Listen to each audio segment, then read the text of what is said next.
Assalamu alaikum туғандар. Туғандар бізге бүгін қара судан заказ түсті. Біз қызматтабыз. Рызқың жазылған. Аға сен кейсең де, кейбесең де точно эле ошончон аласың.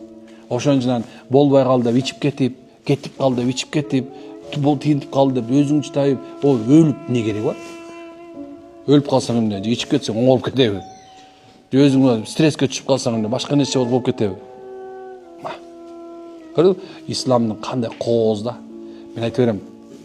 Ырым-жырым менен жашаган адамдар бактысыз адамдар.